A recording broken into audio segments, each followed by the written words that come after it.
তাহলে মায়েরা ভক্তের পাওয়ারটা কত ভগবানের থেকে বেশি নয়?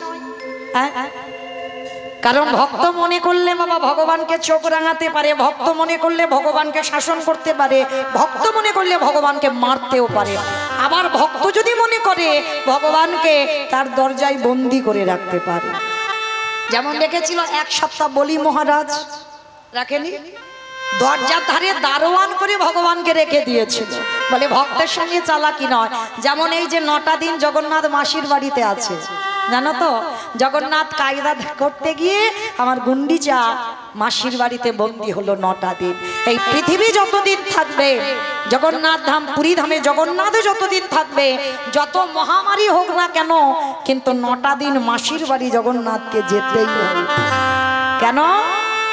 18টা ছেলে হারিয়েছে এই গুন্ডিচা, একটা নয় দুটো নয়, 18টা ছেলে হারিয়ে পাগলিনীর মতো কেঁদে কেঁদে অন্ধ হয়ে বসেছিল। তো জগন্নাথ মন্দিরে থাকতে পারলো না। জগন্নাথ এসে একদিন ডাক দিয়েছিল মা, চমকে উঠেছিল গুন্ডিচা, চমকে উঠেছিল। কে? এই পৃথিবীতে মা বলে ডাকার তো কেউ নেই। আমার 18টা ছেলে ওই জগন্নাথ কেড়ে নিয়েছে। আর সেই 18টা ছেলের মাথা দিয়ে 18টা থাম্বা তৈরি হয়েছে, তাতে হয়েছে 18 নালা। মনে রেখো মা, জগন্নাথ দর্শন করলে হবে না। যারা পুরী ধামে গেছেন, অনেকবার হয়তো পুরী ধামে গেছেন, কিন্তু জগন্নাথ দেখবার আগে তাকে একটা জিনিস দর্শন করতে হবে, তবে জগন্নাথ দেখার ফল হয়, যেটা হলো পুরী ধামে 18 নালা। এই অনেক ভক্তরা বাবা আমরা দেখি না 18 নালা, আগে ওটাকে দেখতে হবে। কিন্তু মায়েরা আপনারা হয়তো দেখতে পান না, পরে গাড়িতে করে আসেন। এখন তো পানাতে ভরপুর হয়ে গেছে, এখন আর ভালো করে দেখা যায় না। কিন্তু মায়েরা এই 18টা ছেলের মাথা দেওয়া আছে ওই সেতুর উপরে। কেন? ইন্দ্রদম্ন রাজা নিজের 18টা ছেলেকে বলি দিয়ে ওই সেতু নির্মাণ করেছিল। কেন? রাজা হয়ে জগতের কল্যাণের জন্য, জগতের মঙ্গলের জন্য নিজ পুত্রকে বলি দিয়েছিল। আর জগন্নাথ দেখবার আগে দুটো জিনিস লক্ষ্য অবশ্যই করবেন, তবে জগন্নাথ দেখায় ফল হয়। একটা হলো 18 নালা, আর একটা হলো গরুর ধ্বস্তম্ভ। জগন্নাথের সামনেই আছে দেখবেন একটা বড় গরুর ধ্বস্তম্ভ। এখনো দেখবেন মা গিয়ে ওই জায়গাতে মহাপ্রভুর হাতের চিহ্ন আজ বর্তমান আছে। কেন? প্রতিদিন গম্ভীরা থেকে মহাপ্রভু সন্ধ্যা আরতি দেখতে আসত, আর প্রতিদিন ওই গরুর ধ্বস্তম্ভতে হাত দিয়ে আমার সচল জগন্নাথ অচল জগন্নাথ দর্শন করি। তাই সেই 18টা ছেলে হারিয়ে গুন্ডিচা মা কেঁদেছিল।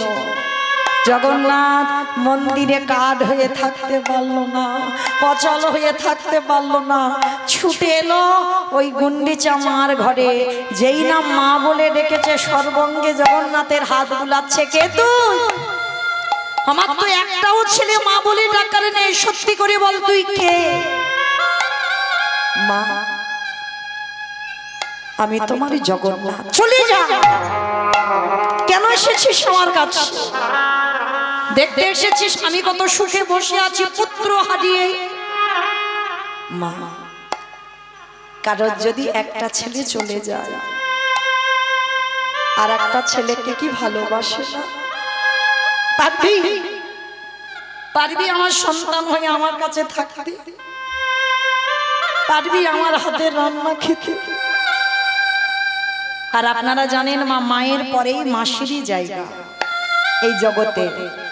মায়ের মতো করে একজনই ভালোবাসে, সেটা হলো মাসি। জগন্নাথ সেই দিন গুন্ডিচা মাসিকে ধরে বলেছিল, আজকে থেকে তুমি হবে আমার মায়ের পরের জায়গা মাসি। কথা দিলাম মা, পৃথিবী যতদিন থাকবে, আমি যতদিন এই জগন্নাথ ধামে থাকবো, এই পুরী ধামে থাকবো, শ্রীক্ষেত্রে থাকবো, আমি 9টা দিন, পৃথিবী লয় প্রলয় হয়ে গেলেও আমি 9টা দিন তোমার কোলে বসে তোমার হাতের রান্না আমি নিজে মুখে সেবা করব।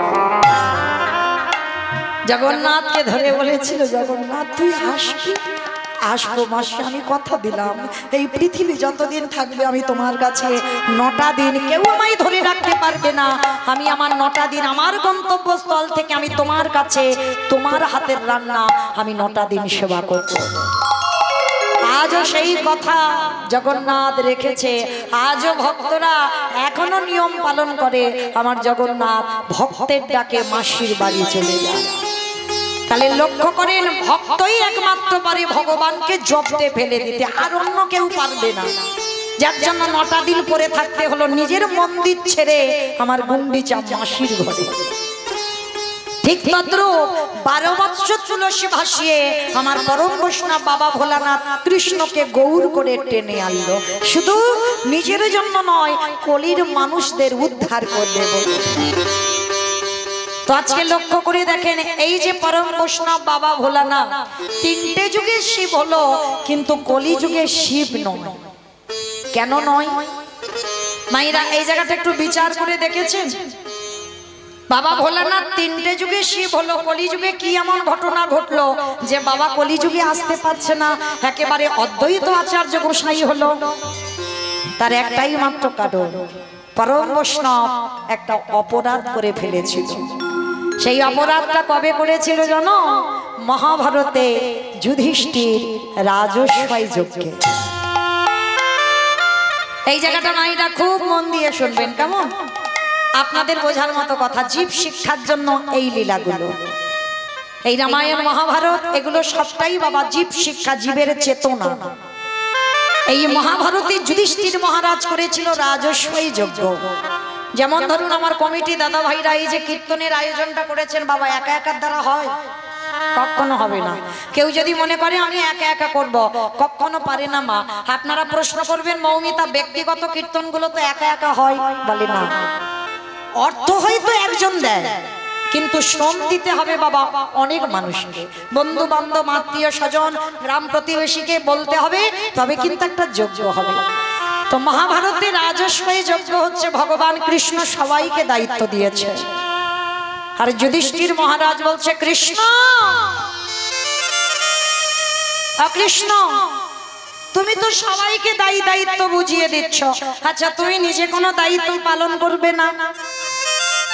ভগবান আমার হেসে বলে উঠলে, জানো দাদা, আমি তো সবাইকে একটা করে কাজ দিয়েছি, কিন্তু আমি আমার জন্য আলাদা করে 2টো কাজ ফেলে রেখেছি। সে কি? সবাইকে তুমি একটা করে কাজ দিয়েছো, আর তুমি তোমার জন্য 2টো কাজ? ঠিক আছে, বলো তো কৃষ্ণ কি কি কাজ দিয়েছো? বলে, জানো দাদা, আমার প্রথম কাজ হবে, এই যজ্ঞে যত যত ভক্তরা আসবে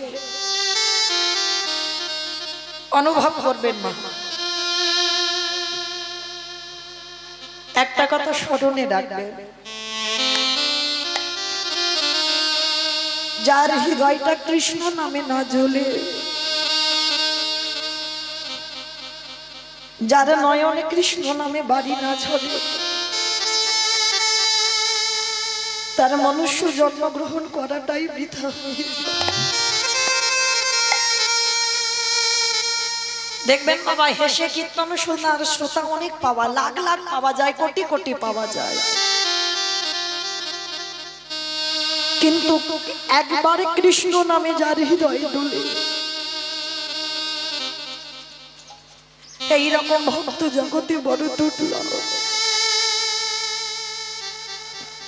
ভগবান বলছে, জানো আমি 2টো কাজ নিয়েছি, প্রথম কাজ হবে এই যজ্ঞে যত যত ভক্তরা আসবে আমি কৃষ্ণ দয়াময় নিজের হাতে তাদের চরণ যুগল ধৌত করে দেব। ছটকে উঠেছে, অসম্ভব কৃষ্ণ, এটা তুই কি বলছিস? কে কোন জাতের মানুষ আসবে জাতির ঠিক নেই, কে নিচু জাত, কে উঁচু জাত, কে ব্রাহ্মণ, কে বৈষ্ণব, কে কোন জাত আসবে, তুই সবার পা ধোয়াবি? ভগবান আমার একটু মুচকি হেসে বলেছিল, জানো দাদা, বৈষ্ণবের কোনো জাত হয় না, মনে রাখবে মা, বৈষ্ণবের কোনো জাত হয় না। আমি উঁচু জাত বলে আমি বৈষ্ণব হব না। বৈষ্ণব একটা ধর্ম, সেটা আপনি হতে পারেন, আমিও হতে পারি। ত্রিনাদপি শুনেছি না তরু দিবস, অমানি না মানদেন কীর্তনীয় সদা হরি। যার হৃদয় ঘাসের থেকে আরো নরম, যার হৃদয়ে কোনো লোভ লালসা কামনা বাসনা নেই, হাজার কটু কথা বলবেন, মুখের উপরে জোর গলায় একটা কথা বলবেন না। যার হৃদয়টা সদাই কৃষ্ণ নামে কাঁদে, মনে রাখবেন, তাহলে তুমি বৈষ্ণব হবার কিছুটা অর্জন করেছো মাত্র। তো ভগবান কৃষ্ণ বলছে আমি সবার পা ধোবাবো।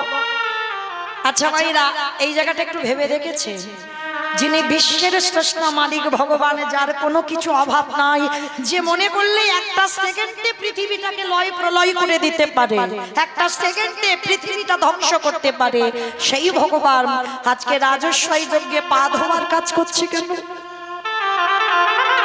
ভগবান নিজের জন্য না, আপনাদের আমাদের চৈতন্য দেবে বলে, শিক্ষা দেবে বলে। কি শিক্ষা পাচ্ছি আমরা? ভগবান জগৎকে শেখালো, ওরে কলির জি, তোদেরও দুয়ারে যদি কোনোদিন সাধুগুরু বৈষ্ণব যায়, চেষ্টা করবি সবার আগে নিজের হাতে চরণগুলো ধরতে করবি। মনে রেখো মা, যদি কোনোদিন পান সাধুগুরু বৈষ্ণব গুরুদেব দুয়ারে, চরণ ধরে বলে যায় সবার আগে চরণ ধোয়ার ব্যবস্থাটা করব।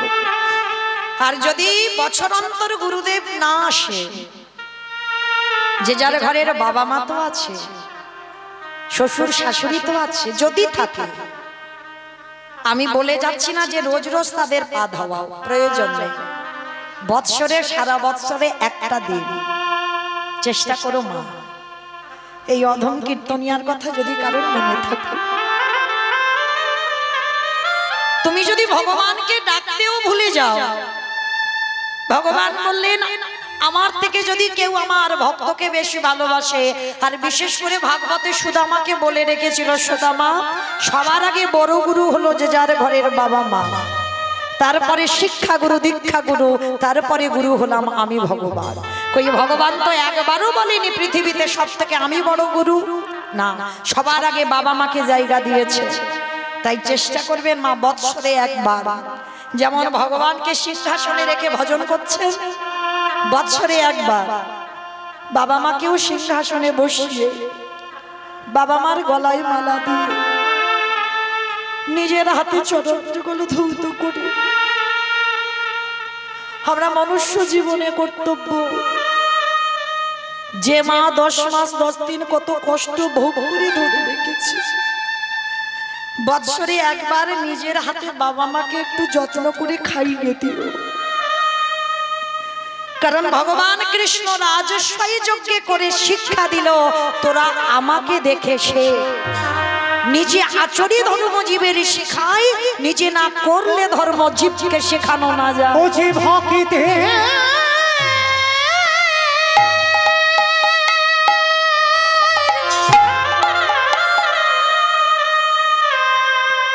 যে ভক্তিতে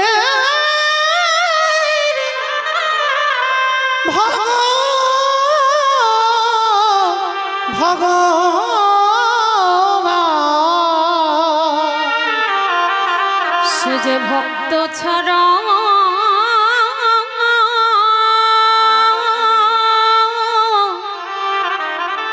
ভক্ত ছাড়া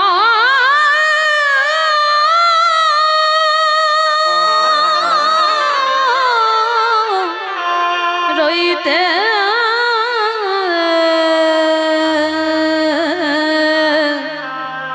না রে। শুধু ভগবান পা ধোয়ানো না, আরো একটা কাজ করেছিল। কি কাজ জানো?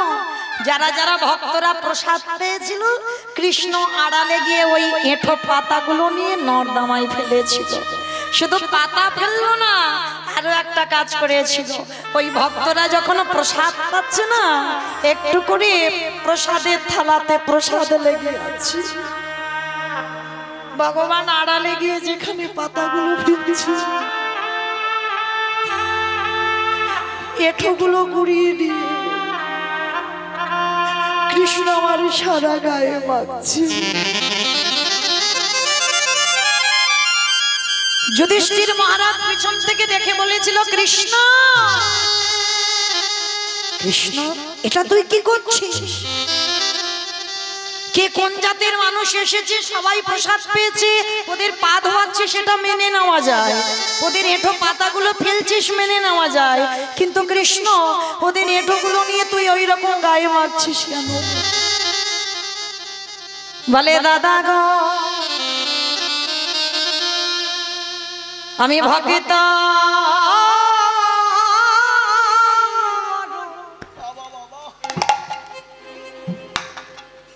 আমার ভালো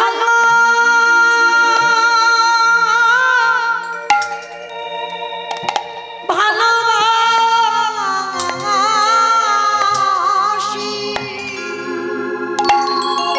আমি যে ভক্ত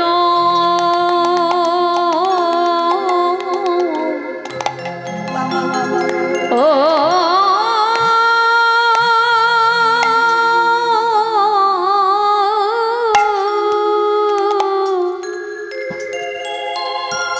ভক্ত বড় ভালো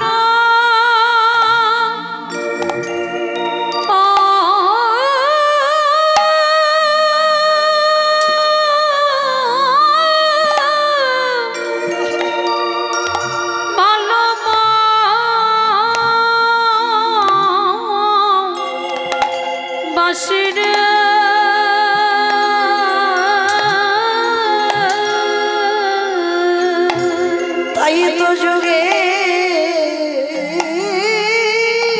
যুগে আমি দয়ালে ছুটিয়া, তাই তো যুগে যুগে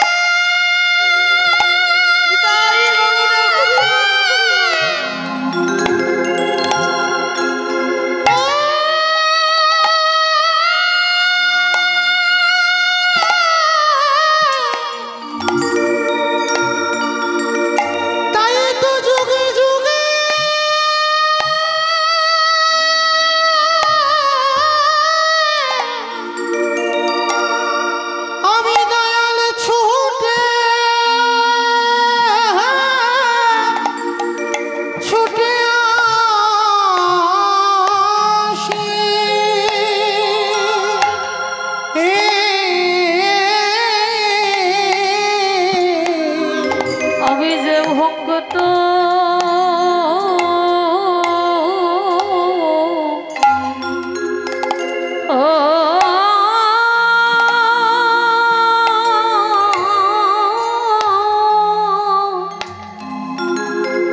ভক্ত বড় ভালো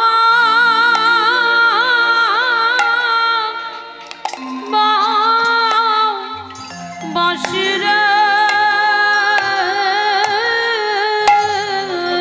কৃষ্ণ বললেন, দাদা গো ওগো দাদা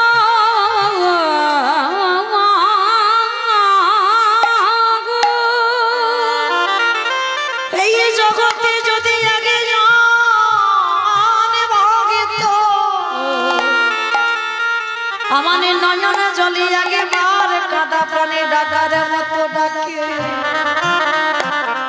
আমি ভগবান হয়ে পৃথিবীর যেখানে থাকি না কেন আমি কি করি জানো? আমি যে ভক্তের দানে আমি দয়াল ছুটি আসি, যে জনে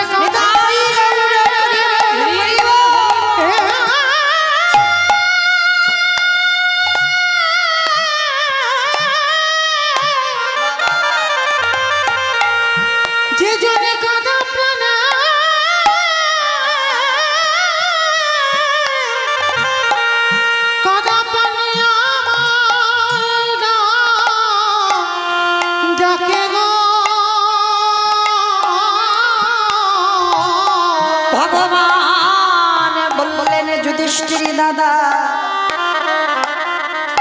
এ জগতে ভক্ত যদি একবার আমার চরণে সব সঁপে দেয় আমি তাকে নিয়ে কি করি জানো? শুধু ভক্ত ভগবান ভক্ত একা কাঁদে তা তো নয়, আজ দুজন কাঁদে, আজ দুজন কাঁদে। ওগো ভক্ত কাঁদে আর ভগবান কাঁদে। দেখো দুজন কাঁদে। বলি পিতা কাঁদে আর পুত্র কাঁদে। দেখো দুজন কাঁদে। ওগো জীবাত্মা কাঁদে আর পরমাত্মা কাঁদে। দেখো দুজন কাঁদে। আস্তে মাইরা মনে রেখো, ভক্ত যদি ডাকার মতো ডাকতে পারে ভগবানও তার দাস হতে পারে। যুধিষ্ঠির বলছে কৃষ্ণ, আচ্ছা তুই ওদের পা ধোবাচ্ছিস সেগুলো মেনে নেওয়া যায়, ওদের এঁঠো পাতা ফেলছিস মেনে নেওয়া যায়, কিন্তু কৃষ্ণ এঁঠোগুলো মারছিস কেন? বলে দাদা গো, এ যে হলো আমার কর্মফল।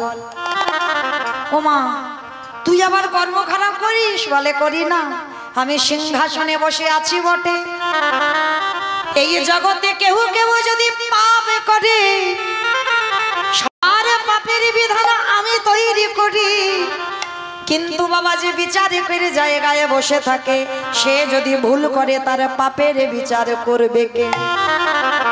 ভগবান বললেন আমার বিচার কাউকে করতে লাগে না, আমার বিচার আমি নিজে নিজে করেই দিই।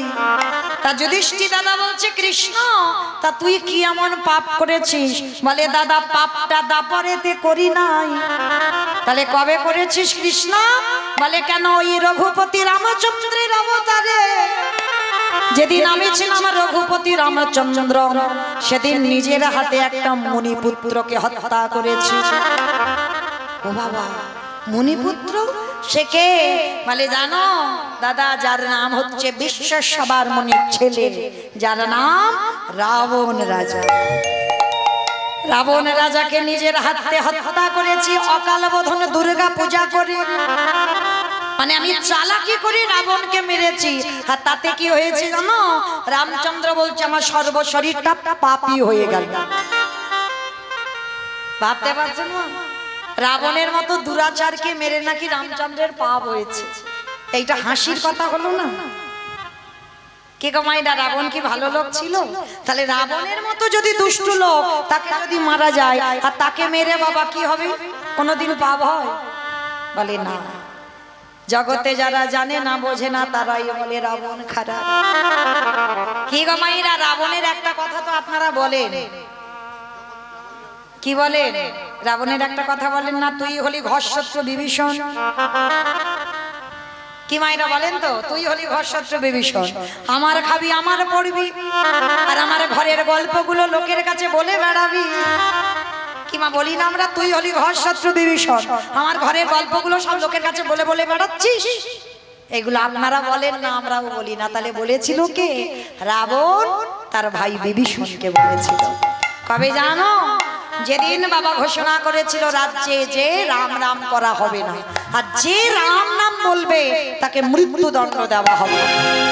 কিন্তু মায়েরা তারই ভাই রাতের অন্ধকারে দরজা বন্ধ করে রাম রাম রাম রাম বলে কাঁদে। হঠাৎ একদিন রাবণের কানে সংবাদটা গেল তার ভাই রাম বলে কাঁদছে। আর যেই সংবাদটা পেয়েছে রাবণ রাজা পাগলের মতো ঊর্ধ্বশ্বাসে, বিশাল বড় চেহারা তো, ঊর্ধ্বশ্বাসে ছুটে এসেছে। কান পেতে শুনছে যে সত্যি ভাই তো রাম রাম বলে কাঁদছে। কিছু না বলে মা লাথি মেরে দরজাটা ভেঙে দিয়েছে। আর যেই না ভেঙে দিল মা, দেখে না নিরজনে বসে বসে রামের প্রতিচ্ছবিটা নিয়ে বিভীষণ কাঁদছে। আর রাবণ কাউকে কিছু না বলে পিছন থেকে গিয়ে বিভীষণের বুকে একেবারে সজোরে লাথি মেরেছে। সজোরে লাথি দিয়েছে। আর এত জোরে লাথি মেরেছে বাবা, বিভীষণ মুখ ঠুকে পড়ে গেছে ধুলা। এই জায়গাটা আমার একটু ভালো করে বুঝবেন। আচ্ছা বলো তো মা, তুমি আচমকা বসে আছো, ভগবানের নাম করছো, আর কেউ যদি হঠাৎ পিছন থেকে এসে সজোরে তোমার বুকে লাথি মারে, ছেড়ে দেবে? বড় ভাই যদি ছোট ভাইয়ের বুকে লাথি মারে, ছেড়ে দেবে? অত সোজা নয়। ভাইয়ে ভাইয়ে লাঠালাঠি হয়, ভাইয়ে ভাইয়ে খুনোখুনি হয়, ভাইয়ে ভাইয়ে জায়গা জমিতে শিল্পতা হয়, ভাইয়ে ভাইয়ে ঝগড়া করে মামলা পর্যন্ত চলে। কিন্তু মনে রেখো বাবা, এগুলো আপনাদের সঙ্গে আমাদের সঙ্গে হয়। রাবণ, বিভীষণ এরা এমন ভাই নয়, একেবারে আলাদা। যেই না লাঠিটা মেরে ফেলে দিল, কেমন ভাই আর কেমন দাদা দেখো। এই জায়গাটা একটু আস্বাদন করবেন বাবা। যারা আমরা ভাইয়ে ভাইয়ে লাঠালাঠি করি, মারামারি করি, পেটাপেটি করি, তাদের উদ্দেশ্যে নিবেদন। রাবণ শিক্ষা দিয়েছে, বিভীষণ শিক্ষা দিয়েছে ভাই কেমন হওয়া উচিত, দাদা কেমন হওয়া উচিত। ধুলাই লাথি মেরে ফেলে দিল। আর মনে রাখবেন বাবা, যারা ভক্ত মানুষ হয় তারা কোনোদিন ওই যে বললাম তৃণের মতো স্বভাব, তাদের মাথায় যদি লাঠিও মেরে যাও, মাথা তুলে একবারে প্রতিবাদ করবে না। এত জোরে রাবণে লাথি মারলো, ধুলা থেকে হামাগুড়ি দিয়ে উঠে রাবণের দুটো চরম ধরে বলছে, দাদা এই যে তুমি আমার বুকে লাঠিটা দিয়েছ, তোমার দুটো পায়ে ব্যথা করছে না তো? দাদা গো,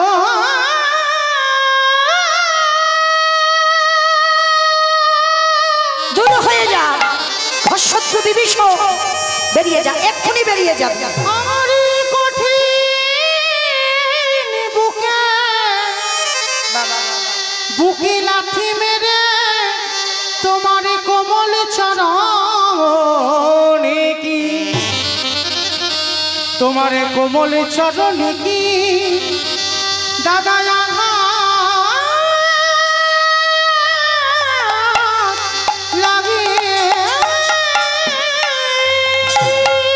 আস্তে ভক্ত চরণে আমার একটা নিবেদন।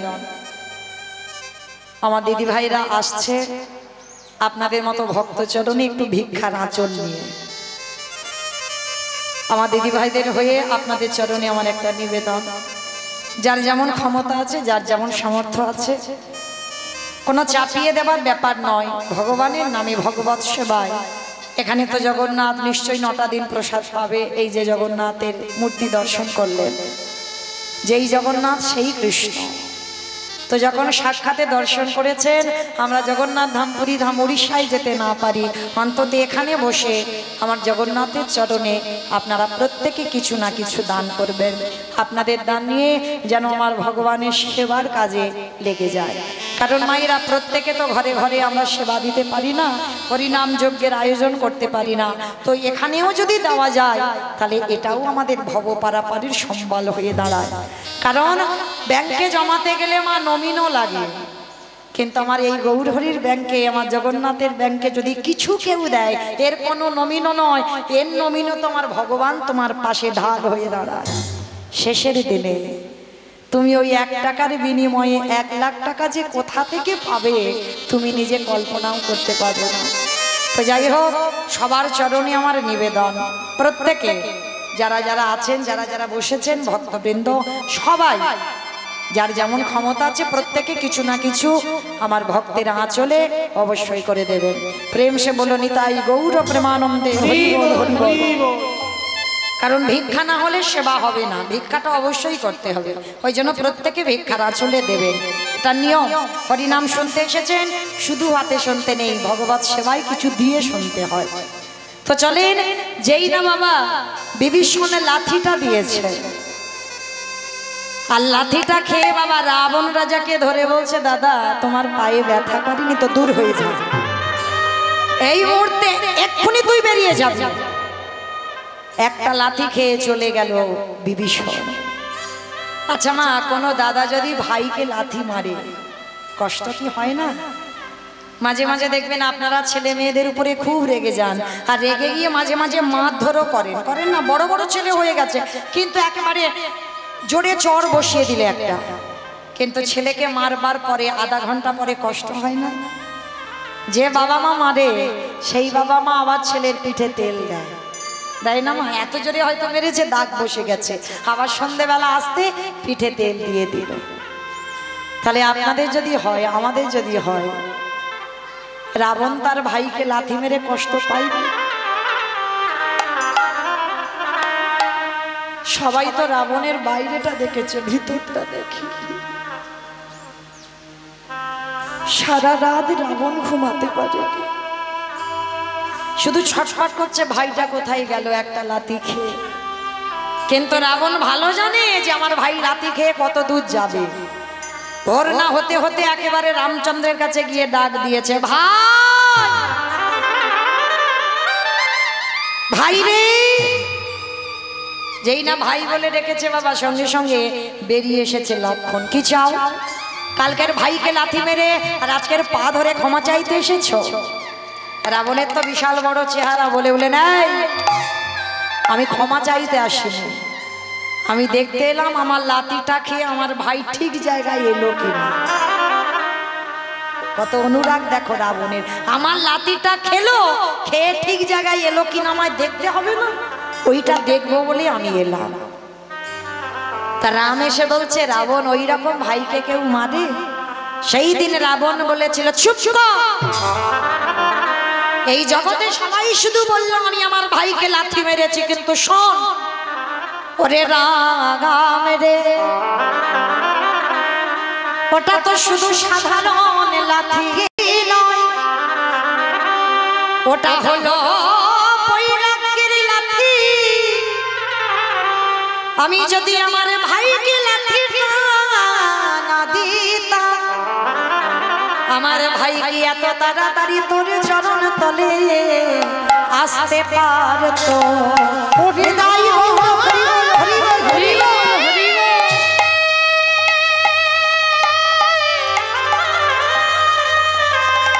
আমি আমার ভাইয়ের বুকে যদি না লাথি মারিতাম, তবে কি এত তাড়াতাড়ি আমার ভাই তোর চরণে আসিতে পারত? এইবার যেই না বাবা আমার রাবণ রাজা বলছে, শোনো রাম, ওই লাঠিটা হলো বৈরাগ্যের লাঠি, আমি লাঠি মেরেছি বলে আমার ভাই তোমার চরণে এসেছে। আর এই লাঠিটা মেরে কলির জীবকে আমি একটা শিক্ষা দিলাম, ওরে কলির জ্ঞানন্ধজি। মাইরা তত্ত্বটা কি বুঝছো? সবাইকে একদিন লাঠি ঝাঁটা খেতে হবে, কি মাইরা খেতে হবে না? আজ আমরা দাঁড়াতে পারছি, রোজগার করতে পারছি, দু হাত ভরে ব্যাগ ধরে বাজার করে সংসারে দিতে পারছ, চাকরির পেনশনের টাকা তুলে দাও, তাই সংসারে তোমায় ভালোবাসে, কদর যত্ন করে। কিন্তু যেদিনে তুমি আর মাটিতে দাঁড়াবার শক্তি থাকবে না, যেদিনে তোমার রোজগার করার ক্ষমতা থাকবে না, যেদিনে ব্যাগ ভর্তি বাজারে সংসারে দিতে পারবে না, যেদিনে তোমার দৃষ্টি শক্তি কমে যাবে,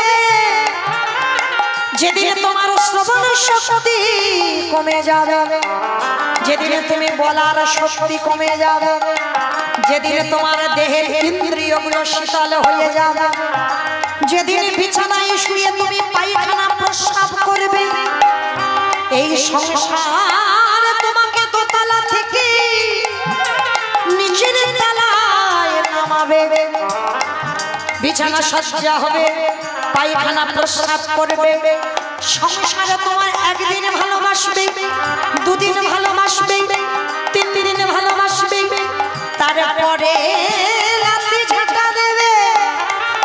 রাবণ বলল, কলির জ্ঞান ভজি, শিশুকালে কৃষ্ণ ভজে কৃষ্ণ পাবার আসে, যৌবনকালে কৃষ্ণ ভজে আসে বানায় আসি, বৃদ্ধকালে কৃষ্ণ ভজে জমের তরাসি।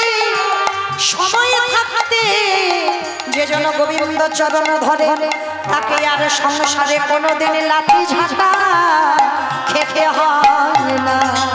ভগবানী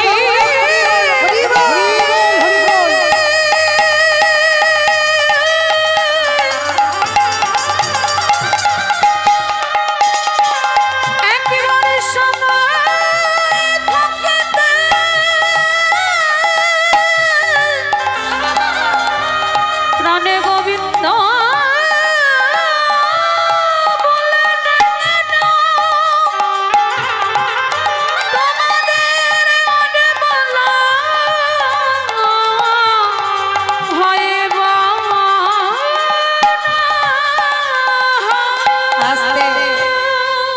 তাহলে সেই রাবণকে মারল কে? রঘুপতি রামচন্দ্র। আর রাবণকে মেরে রামচন্দ্রের পাপ হলো, সর্বশরীরটা পাপী। সেই পাপ ধুচ্ছে কবে? মহাভারতে যুধিষ্ঠির রাজস্বাই যজ্ঞে। আমাইরা যেখানে গিয়েছিলাম আবার ঘুরে ফিরে সেখানে চলে এলাম, মনে পড়ছে তো? বেশ, চলো আবার এখান থেকে যাই। তাহলে রামচন্দ্র পাপ করেছিল, সেই পাপ ধোয়ার জন্য কৃষ্ণাবতারে সাধুগুরু বৈষ্ণবদের চরণ ধোয়াতে হচ্ছে। তাহলে কি শিখলাম এইটুকু শুনে? যারা যারা প্রকৃত মন দিয়ে শুনছেন, আমরা কি শিখলাম জানো? প্রকৃত যদি আমরা কেউ অপরাধ করে ফেলি, অন্যায় করে ফেলি, মানুষ মাত্রে পাপ করি, যদি সাধুগুরু বৈষ্ণব দেখতে পান তার চরণ যুগল ধৌত করান, তাও যদি না পারেন বৈষ্ণবদের একটু পাতা পরিষ্কার করেন, তাও যদি না পারেন বৈষ্ণবদের একটু প্রসাদ নিয়ে গায়ে মেখে নেন। আর যদি নিতে পেরেছেন, কোটি কোটি জন্মের অপরাধ থেকে আপনারা আমরা মুক্তি পাবো পাবো পাবো। নিতাই গৌর প্রেমানন্দে হরি বল হরি বল। তো মাইরা ভগবান যজ্ঞের দরজায় দাঁড়িয়েছে। অগ্নিদেব, পবনদেব, বরুণদেব, ইন্দ্র, ইন্দ্রাণী, ব্রহ্মা, সাবিত্রী সব পরপর লাইনে আছে। কৃষ্ণ একে একে আসে, পা ধোয়াই যজ্ঞের ভিতরে ঢোকায়। এমন সময় জগজ্জননী মা দুর্গা আমার বাবা ভোলানাথকে বলছে, প্রাণনাথ আর দেরি নয়, চলো কৃষ্ণ পা ধোয়াবে, পা দুটো ভালো করে একটু ধুইয়ে নিন। বাবা ভোলানাথ হেসে বলছে, পার্বতী তোমার কি মাথা খাটা? কৃষ্ণ পা ধোয়াবে আর আমাদের মতো পাপীর পা দুটো বাড়িয়ে দেবো? শোনো, তোমার যদি এত ধোবাবার ইচ্ছা হয় তা তুমি লাইনে দাঁড়াও। তা পার্বতীকে লাইনে রেখে বাবা ভোলানাথ বেলাইনে চলে গেছে। আর আড়ালে গিয়ে কি করেছে জানো? ভোলানাথ যাতে কৃষ্ণের চোখে ধুলো দিয়ে যজ্ঞে যাবে, ভোলানাথ আড়ালে গিয়ে একটা কুকুর হয়ে গেছে। ভোলানাথ পরম বৈষ্ণব একটা কুকুর হয়েছে, মনে মনে চিন্তা করছে এইবার কুকুরটা হয়েছে কৃষ্ণের চোখে ধুলো দিয়ে যজ্ঞে যাবে। তাই এবার কৃষ্ণ তো হেড হয়ে পা ধোবাচ্ছে, আর পিছন থেকে ভোলানাথ এক পা দুপা করে আসছে, কৃষ্ণের ওই পায়ের ফাঁক দিয়ে গলে যাবে। কমাইরা ভগবান তো চালাক কম নয়। ওর কি শুধু দেখছো বড় বড় গোল গোল ওই দুটো চোখ? ও দেখতে মনে হচ্ছে ওইটুকু ছেলে, কিন্তু ফোল্ডিং ছাতা। ফোল্ডিং ছাতা দেখেছি তো? দেখবেন বাবা গুছিয়ে নিলে ছোট মতো হয়ে যায়, কিন্তু খুলে দিলে বড় ছাতা। তা ও দেখতে ওইটুকু, কিন্তু ওইটুকু নয়। দেখতে মনে হচ্ছে গোল গোল দুটো চোখ, কিন্তু দুটো চোখ নয়।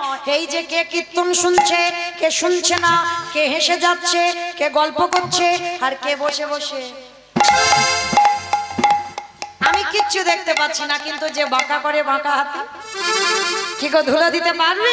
সময় মতো ঠিক খাতা কলমে হিসাব করে পৌঁছে দেবে বাবা। তাই এবার কি করেছে ভগবান মনে মনে করছে, দেখেছো বেটা আমার চোখে ধুলো দেবে, বলে দেখাচ্ছি মজা তোমার, দাঁড়াও। এইবার কুকুর হয়ে এক পা দুপা করে আসছে, পায়ের মাঝখানটা ফাঁকা মতো দেখেছে, আর সবে ভোলানাথ মাথাটাকে আর যেই না দিয়েছে, ভগবান কি করেছে হাঁটু দুটো নিয়ে কুকুরের কানের কাছে চেপে দিয়েছে। এইবার দেখ কেমন লাগে। আর যেই না কুকুরের কানে চেপে দিয়েছে, কুকুর কি করবে? এবার কেউ কেউ করবে না, বারবার বলছে কৃষ্ণ ছেড়ে দে, কৃষ্ণ ছেড়ে দে, কৃষ্ণ ছেড়ে দে। বলে ছাড়বো বলে ধরি না। হে বৈষ্ণব গোসাই, ও হে বৈষ্ণব গোসাই,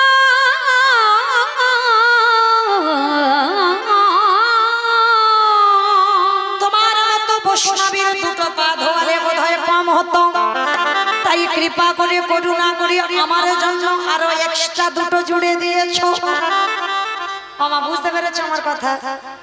শিব ঠাকুরের কটা পা? দুটো পা। আর কুকুরের কটা পা? চারটে পা। তাহলে ভগবান কি বললেন, হে বৈষ্ণব, তোমার মতো বৈষ্ণবীর দুটো পা বলে কম হতো, ওই জন্য তুমি আমার জন্য আরো এক্সট্রা দুটো জুড়ে চারটে করেছ। বলি দাহু দাও ছোট বাড়াই দাও।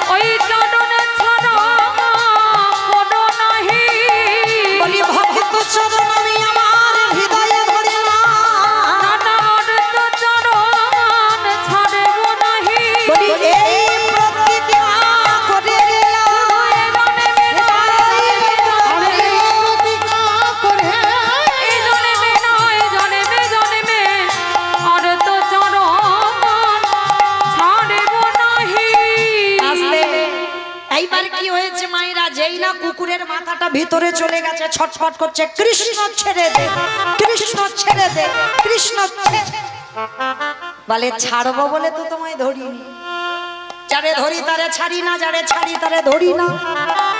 আজ যখন তোমায় পেয়েছে এবার ব্যবস্থা করব। এইবার সবাই তো দেখছে ভগবান একটা কুকুরকে নিয়ে মেতেছে, মোটা দড়ি নিয়ে কুকুরটাকে বেঁধেছে, কিন্তু বাঁধলে কি হবে, কুকুরের চারটে পা শুধু ছটফট করছে। ভগবান বলে এবার পায়ের ব্যবস্থা করতে হবে। এইবার কি করেছে, মোটা দড়ি নিয়ে কুকুরের চারটে পা বেঁধে দিয়েছে।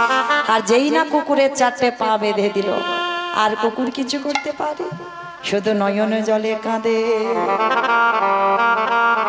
ওরে কৃষ্ণ রে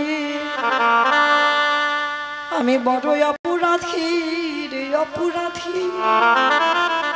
আমি মানছি আমি ভুল করেছি, কিন্তু আমায় ক্ষমা করে দে, ছেড়ে দে। চুপ, শুধু দেখে যাও, সেই ত্রেতা যুগ থেকে পাপী হয়ে আছি, যজ্ঞের কাজটা এইটা নিয়েছি শুধু তোমার জন্য।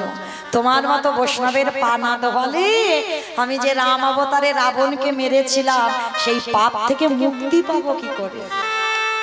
এইবার কি করেছে ভগবান, সবার তো ঘটিতে করে পা ধোয়াচ্ছে, আর কুকুরের বেলা কি করেছে জানো, খালি বিলি নদী নালা পুকুরে ঘাটের জল নয়, বাহ্যিক জগতের কোনো জল নয়, কুকুরের চারটে চরণ কৃষ্ণ বুকে ধরে।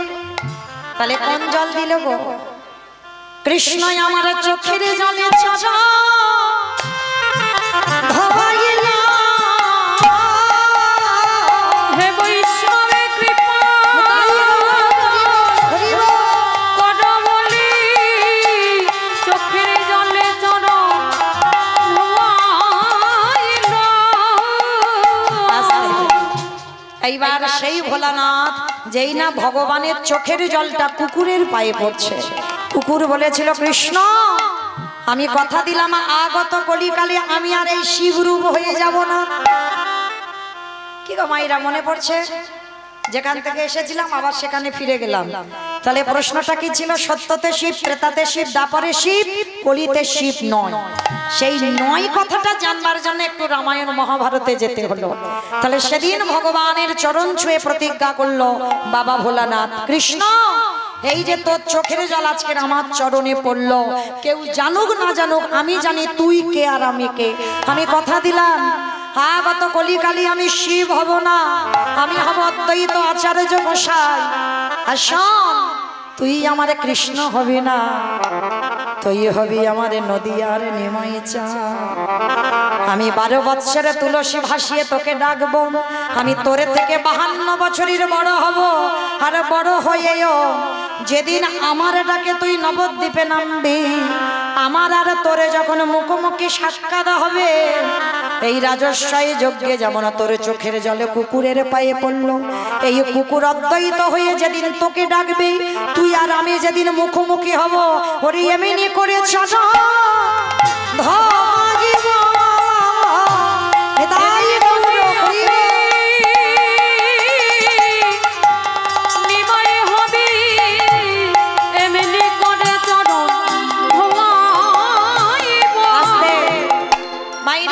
পরিষ্কার এবার বোঝা গেল, তাই অদ্বৈত আচার্যের ডাকে এলো। এসে কি করছে জানো, কেহ বলে পুরবেতে রাবণ বধিলা, বলে পুরবেতে ও মা উলু কই? উলু মাঠে? মাঠে খুঁজতে গেছো? কই দাও দেখি একটু উলুর ধ্বনি। কেহ বলে পুরবেতে রাবণ বধিলা, কেহ বলে পুনবিতি আমার গোনানি গুনা গুনা গুনা গুনানি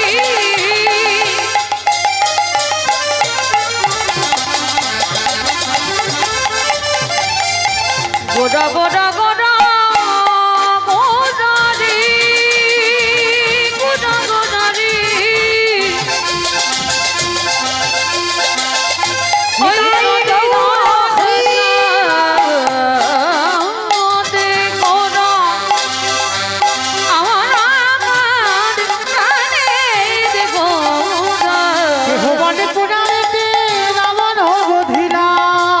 আজি গোলকের বৈভব লীলা প্রকাশ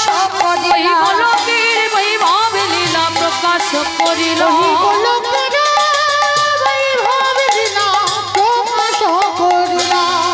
শ্রী রাধার ভাবে গোটায় অবতার, শ্রীরাধারে ভাবে রে গোড়া গাবতা রাধারের ভাবে এবে গোড়ায় অবতার। ওই শ্রীরাধারে ভাবে রে গোড়া গাবতা হরে কৃষ্ণ নামে গৌর করিলা প্রচার, ওই হরে কৃষ্ণ নাম গৌর করিলা প্রচার। ওই হরে কৃষ্ণ নাম গৌর করিলা প্রচার। এইবারে লীলা প্রকাশ হলো, এইবারে লীলা প্রকাশ হলো, এইবারে লীলা প্রকাশ হলো, এইবারে লীলা প্রকাশ হলো। গোলকের বৈভব লীলা প্রকাশ করিলা। ওই গোলকের বৈভব লীলা তাই গৌর হরি বাসুদেব ঘোষ কহে করি জোড় করি জোড় আজে ছে গো সেই কৃষ্ণ সেই তো জগন্নাথ। সেই তো জগন্নাথ। আহা বাসুদেব ঘোষে কহে এইবারে লীলা প্রকাশে হলো। বাসুদেব ঘোষে কহে এইবারে লীলা প্রকাশে হলো। বাসুদেব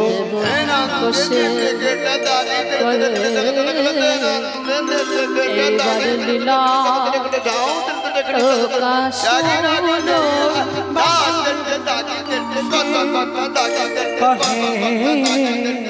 বারে লীলা প্রকাশ দেব গো।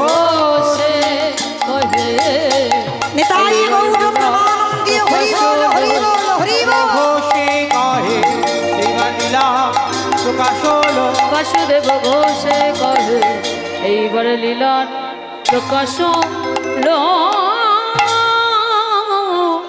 বাসুদেব ঘোষে কহে।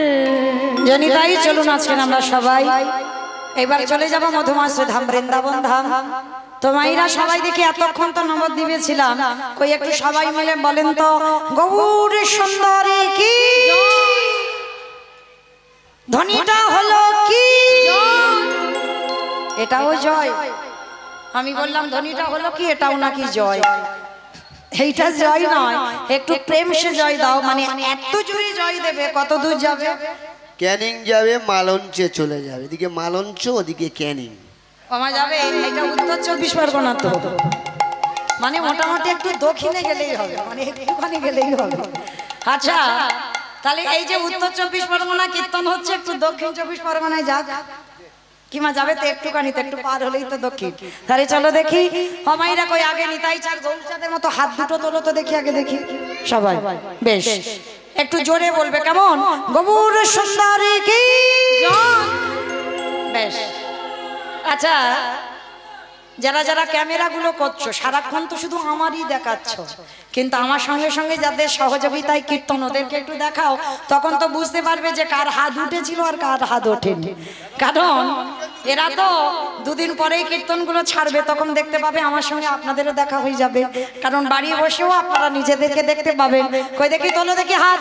আর যারা ক্যামেরা করছো ওইদিকে একটু ঘোরাও, বেশ দিব্যেন্দু একটু ওইদিকে দাও। কই ভাই নিতাই একটু ওইদিকে দেখাও, তোমার গ্রামে বলে কথা।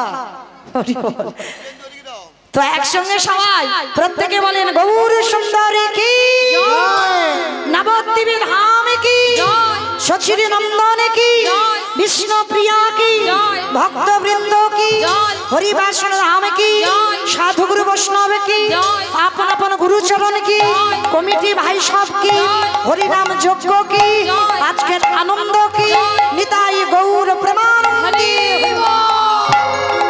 বাহ মামা, একটু বিয়ান হয়ে গেল তাই না? তবে বেশ, এইবার চলো দেখি একটা ভজন গাইতে গাইতে আমরা যাই বৃন্দাবন। কি মাইনে একটা ভজন হবে তো?